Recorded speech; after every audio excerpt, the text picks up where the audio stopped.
ಬೆಂಗಳೂರು ಹುಬ್ಬಳ್ಳಿ ನಂತರ ಮಂಡ್ಯ ಜೈಲಿನಲ್ಲೂ ಕೈದಿಗಳು ಐಷಾರಾಮಿ ಜೀವನ ನಡೆಸುತ್ತಿದ್ದಾರೆ. ಕೈದಿಗಳಿಗೆ ಸಿನಿಮೀಯ ರೀತಿಯಲ್ಲಿ ಗಾಂಜಾ, ಮೊಬೈಲ್ ಸಪ್ಲೈ ಮಾಡಲಾಗುತ್ತಿದೆ. ಸಿಸಿ ಕ್ಯಾಮೆರಾ ಮೂಲಕ ಖತರ್ನಾಕ್ಗಳ ಕಳ್ಳಾಟ ಬಯಲಾಗಿದೆ. ರಾಜಾರೋಷವಾಗಿ ಜೈಲಿನ ಒಳಗಡೆ ಟೆನ್ನಿಸ್ ಬಾಲ್ ಮೂಲಕ ಗಾಂಜಾ, ಮೊಬೈಲ್ಗಳ ರವಾನೆ ಮಾಡಲಾಗುತ್ತಿದೆ. ಜೈಲಿನ ಕಾಂಪೌಂಡಿನ ಒಳಗೆ ಬಾಲ್ ಎಸೆದ ಕಿಡಿಗೇಡಿಗಳು ಟೆನ್ನಿಸ್ ಬಾಲ್ ಕುಯ್ದು ಮೊಬೈಲ್ ಗಾಂಜಾ ಎಸೆದಿದ್ದಾರೆ.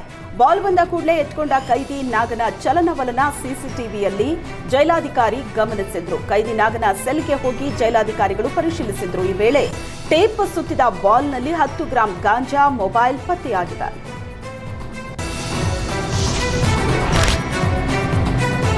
ಅಥಣಿ ತಾಲೂಕಿನ ಜಂಜರವಾಡ ಗ್ರಾಮದ ಸರ್ಕಾರಿ ಪ್ರೌಢಶಾಲೆಯಲ್ಲಿ ನಡೆದ ಎಸ್ಎಸ್ಎಲ್ಸಿ ವಿದ್ಯಾರ್ಥಿಗಳ ಬೀಳ್ಕೊಡುಗೆ ಸಮಾರಂಭ ಭಾಷಣಗಳಿಗೆ ಸೀಮಿತವಾಗದೆ ಅರ್ಥಪೂರ್ಣ ಹಾಗೂ ಭಾವನಾತ್ಮಕ ಕ್ಷಣಗಳಿಗೆ ಸಾಕ್ಷಿಯಾಯಿತು.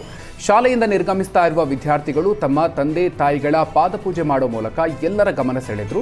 ಶಾಲೆಯ ಮಕ್ಕಳು ವೇದಿಕೆ ಮುಂಭಾಗದಲ್ಲಿ ತಮ್ಮ ಪೋಷಕರನ್ನು ಕೂರಿಸಿ ಭಕ್ತಿಯಿಂದ ಪಾದಗಳನ್ನು ತೊಳೆದು ಹೂವಿನಿಂದ ಪೂಜಿಸಿ ನಮಸ್ಕರಿಸಿದರು. ಮಕ್ಕಳ ಈ ಭಕ್ತಿ ಮತ್ತು ಪ್ರೀತಿಯನ್ನು ಕಂಡ ಪೋಷಕರ ಕಣ್ಣುಗಳಲ್ಲಿ ಆನಂದ ಬಾಷ್ಪ ಚಿನುಕಿತು. ತಂದೆ ತಾಯಂದಿರು ಭಾವುಕರಾಗಿ ತಮ್ಮ ಮಕ್ಕಳಿಗೆ ಉಜ್ವಲ ಭವಿಷ್ಯ ಸಿಗಲಿ ಅಂತ ಹಾರೈಸಿದ್ರು. ಕಾರ್ಯಕ್ರಮದಲ್ಲಿ ಪಾಲ್ಗೊಂಡಿದ್ದ ಶಾಸಕ ಲಕ್ಷ್ಮಣ ಸವದಿ ಹಾಗೂ ಜಮಖಂಡಿ ಓಲೆ ಮಠದ ಪೂಜ್ಯ ಆನಂದ ದೇವರು ಈ ಅಪರೂಪದ ದೃಶ್ಯವನ್ನು ಕಂಡು ಅತೀವ ಹರ್ಷ ವ್ಯಕ್ತಪಡಿಸಿದರು.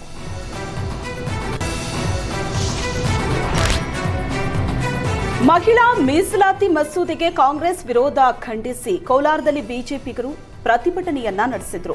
ಕೆಎಸ್ಆರ್ಟಿಸಿ ಬಸ್ ನಿಲ್ದಾಣ ವೃತ್ತದಲ್ಲಿ ರಸ್ತೆ ತಡೆ ನಡೆಸಿ ಪ್ರೊಟೆಸ್ಟ್ ನಡೆಸಲಾಯಿತು. ಮಹಿಳೆಯರಿಗೆ 33% ಮೀಸಲಾತಿ ನೀಡೋದಕ್ಕೆ ಕಾಂಗ್ರೆಸ್ ಪಕ್ಷಕ್ಕೆ ಇಷ್ಟ ಇಲ್ಲ. ಹೀಗಾಗಿ ಸಂಸತ್ನಲ್ಲಿ ಮಹಿಳಾ ಮೀಸಲಾತಿ ಮಸೂದೆ ಅಡ್ಡಿಪಡಿಸಿದೆ ಅಂತ ಬಿಜೆಪಿಗರು ಕಿಡಿಕಾರಿದ್ರು. ಕಾಂಗ್ರೆಸ್ ಸರ್ಕಾರ ಮಹಿಳಾ ವಿರೋಧಿ ಅಂತ ಧಿಕ್ಕಾರ ಕೂಗಿ ಆಕ್ರೋಶ ಹೊರಹಾಕಿದ್ರು. ಜಿಲ್ಲಾಧ್ಯಕ್ಷ ಚಲಪತಿ ನೇತೃತ್ವದಲ್ಲಿ ನಡೆದ ಪ್ರತಿಭಟನೆಯಲ್ಲಿ 500ಕ್ಕೂ ಹೆಚ್ಚು ಜನರು ಭಾಗಿಯಾಗಿದ್ದರು. ವಿದ್ಯುತ್ ತಂತಿ ತಗುಲಿ ನಡು ರಸ್ತೆಯಲ್ಲೇ ಬೊಲೆರೋ ವಾಹನ ಹೊತ್ತಿ ಉರಿದಿದೆ. ಯಾದಗಿರಿ ಜಿಲ್ಲೆಯ ವಡಗೇರ ತಾಲೂಕಿನ ಕೊಂಗಂಡಿ ಬಳಿ ಅವಘಡ ಸಂಭವಿಸಿದೆ. ಭತ್ತದ ಹುಲ್ಲು ತುಂಬಿಕೊಂಡು ಬೊಲೆರೋ ವಾಹನ ತೆರಳುತ್ತಾ ಇತ್ತು. ಈ ವೇಳೆ ಬೋರ್ವೆಲ್ಗೆ ಅಳವಡಿಸಿದ ವಿದ್ಯುತ್ ತಂತಿ ತಗುಲಿ ನಡು ರಸ್ತೆಯಲ್ಲೇ ಬೊಲೆರೋ ವಾಹನ ಹೊತ್ತಿ ಉರಿದಿದೆ. ಬೆಂಕಿಯ ಕೆನ್ನಾಲಿಗೆಗೆ ಬೊಲೆರೋ ವಾಹನ ಸುಟ್ಟು ಕರಕಲಾಗಿದ್ದು ಅದೃಷ್ಟವಶಾತ್ ಯಾವುದೇ ಪ್ರಾಣಹಾನಿ ಸಂಭವಿಸಿಲ್ಲ.